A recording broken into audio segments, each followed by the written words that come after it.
My father, Alistair Croft, was a man who carved his name into the world not with gentle words, but with the thunder of container ships and the silent, relentless flow of global capital.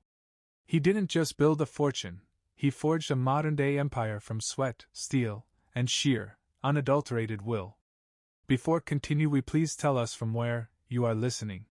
I, Marcus Croft, was his second son, the Anomaly.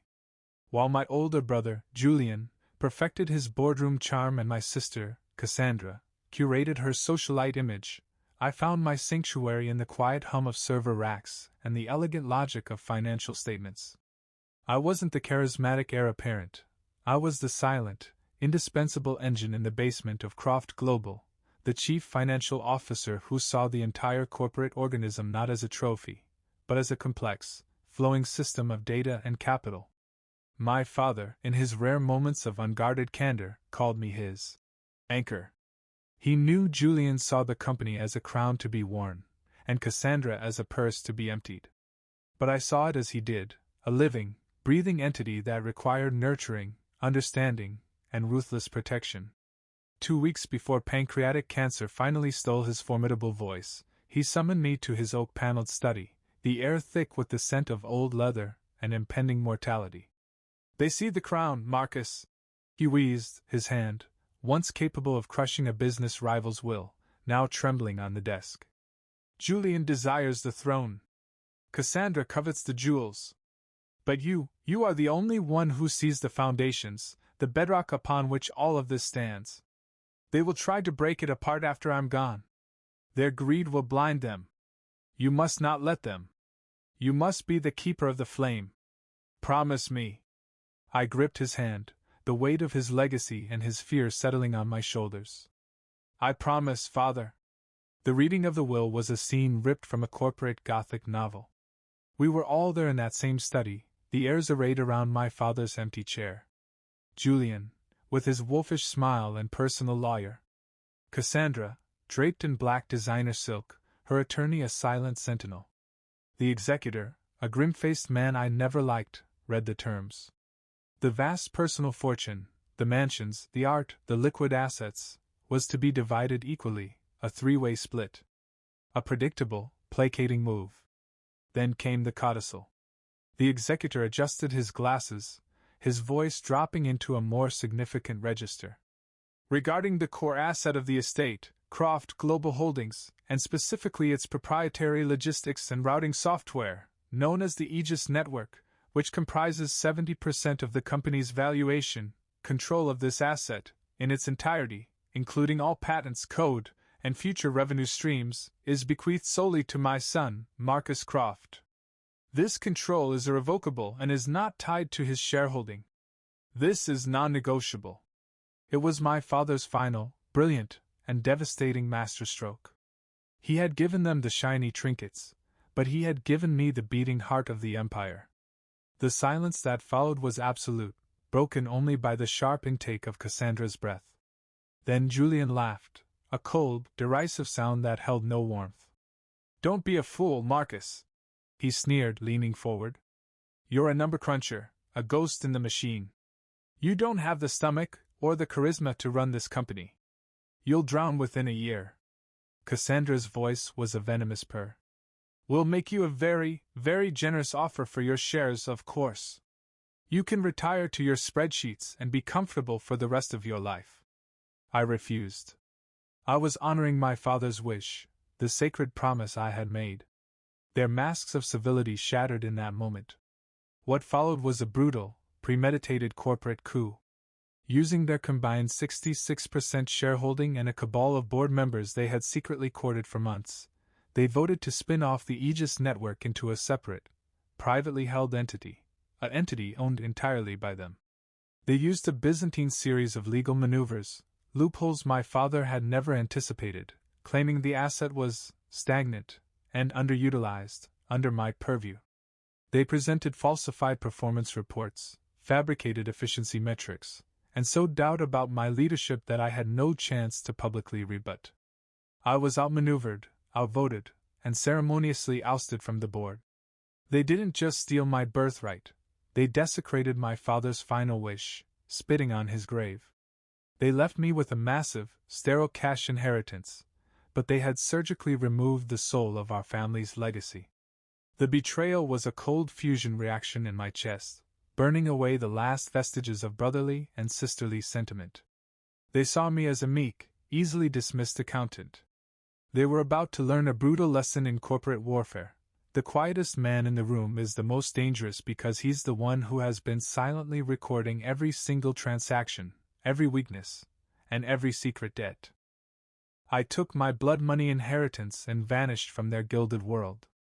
I purchased a secluded, architecturally severe home on a remote cliffside, its basement transformed into a mission control for my vengeance. My revenge would not be a loud, public scandal, it would be a silent, financial strangulation. It would be a forensic audit of their moral bankruptcy, conducted in the only language they truly revered, profit and loss. I knew my siblings' pathologies intimately. Julian was a high-stakes gambler, addicted to the dizzying rush of risky, leveraged ventures, believing his own hype was a substitute for due diligence.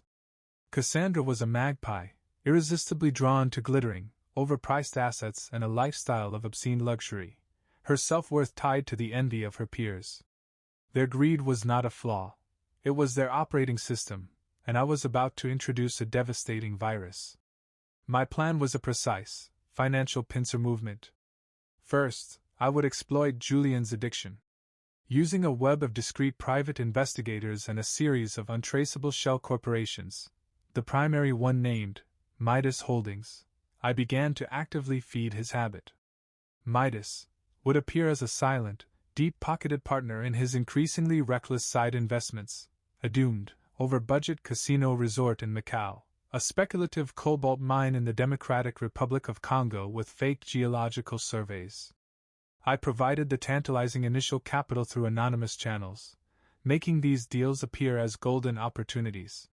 They were carefully engineered traps.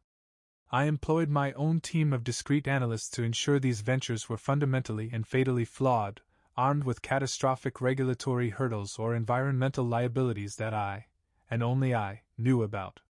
Julian, blinded by arrogance and avarice, took the bait every time, pouring more of his personal fortune and, crucially, siphoning massive amounts of Croft Global's operational capital into these financial black holes.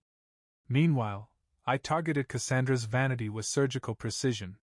I used another layer of shell companies to quietly purchase a staggering amount of her personal debt, from her favorite Parisian couture houses, the Swiss watchmaker, the interior designer for her absurdly opulent Hamptons estate, even the vineyard that supplied her cellar. Then I pulled the trigger. I called in all the debts. Every single one. Simultaneously. It was a coordinated financial blitzkrieg. Her credit lines were instantly frozen, her personal accounts were levied by collection agencies I controlled, and the paparazzi were anonymously tipped with detailed dossiers on her. Imminent financial collapse. The public humiliation was instant and merciless. Tabloids splashed photos of her with headlines screaming, "Broke heiress?" Forced into a corner, she had to liquidate her prized possessions, her modern art collection, her vintage jewelry, her stable of racehorses, at devastating, fire-sale prices to cover the massive demands. And who was the mysterious, anonymous buyer on the other end of those private auctions, systematically acquiring her priceless belongings for pennies on the dollar?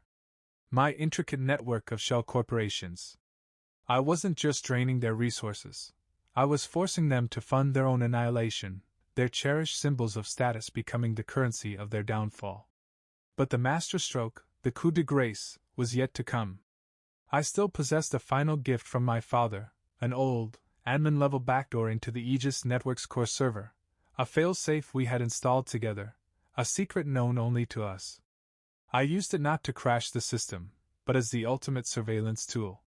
For months, I compiled a digital ledger of lies. It documented every instance Julian had illegally commingled corporate funds with his personal ventures, every time Cassandra had used company accounts as her personal slush fund for business development, trips to Monaco and Gstaad. I had the digital receipts, a terrifying, real-time, and undeniable record of their fraud, embezzlement, and breach of fiduciary duty. The collapse, when it came, was swift, brutal, and publicly spectacular. Julian's speculative ventures imploded in a chain reaction of bankruptcies and lawsuits, creating a catastrophic liquidity crisis that bled directly into Croft Global's balance sheet, threatening its very survival. Cassandra's very public financial meltdown and the fire sale of her assets shattered the company's hard-won reputation for stability, spooking major investors and partners who began a mass exodus. The company's stock price entered a death spiral, a freefall that wiped out hundreds of millions in market capitalization in a matter of days. Broke, desperate, and facing total ruin, they finally came to me. Not as family, but as broken, terrified supplicants. They stood in the stark, minimalist living room of the home they never knew I owned, the floor-to-ceiling windows framing the violent, churning ocean below, a perfect metaphor for their turmoil. "Marcus, we need help," Julian stammered, his expensive suit rumpled, the arrogant glint in his eyes replaced by the hollow look of a defeated man. "It's a bailout. A loan. For the family name. For father's legacy." I said nothing. I simply picked up a sleek, black remote and turned on the massive screen that dominated the wall. I displayed the ledger of lies. It began to scroll, slowly, inexorably, line by damning line. Transaction IDs, dates, amounts, bank routing numbers, scanned invoices for personal extravagances billed to the company. I watched as the last vestiges of color drained from their faces, replaced by a sickly, gray pallor. Cassandra began to cry, not delicate tears, but ragged, ugly sobs of pure terror. Julian just stood, shell-shocked, his body seeming to shrink inside his clothes. "This isn't a negotiation for a loan," I said, my voice unnervingly calm, a flat line on an emotional EKG. "This is a negotiation for your freedom. This digital ledger, along with a comprehensive report compiled by my lawyers, is currently in a secure digital vault. With one phone call from me, it will be delivered to the Securities and Exchange Commission and the Federal Bureau of Investigation. Given the amounts and the blatant nature of the crimes documented here, you would each be looking at a decade, at minimum, in a federal penitentiary. Your lives, as you know them, would be over." I let the silence hang, allowing the image of prison bars to solidify in their minds. Then I laid out my terms.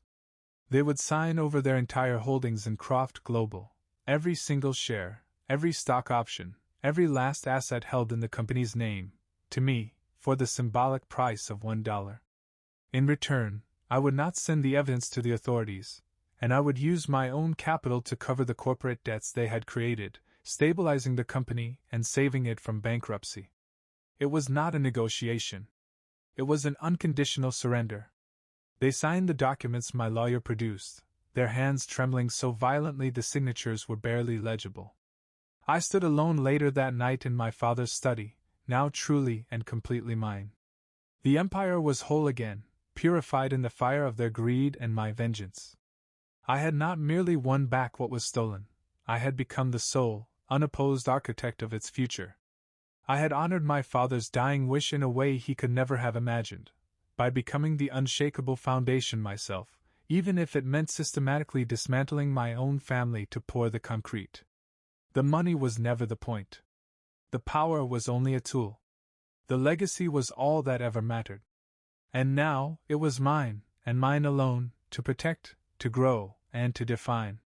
Did I become the monster I sought to destroy by destroying my own family, or was my ruthless strategy the only way to save my father's legacy? Where is the line between justice and vengeance when family is involved? Share your moral verdict and your own stories of family conflict over money and power in the comments below.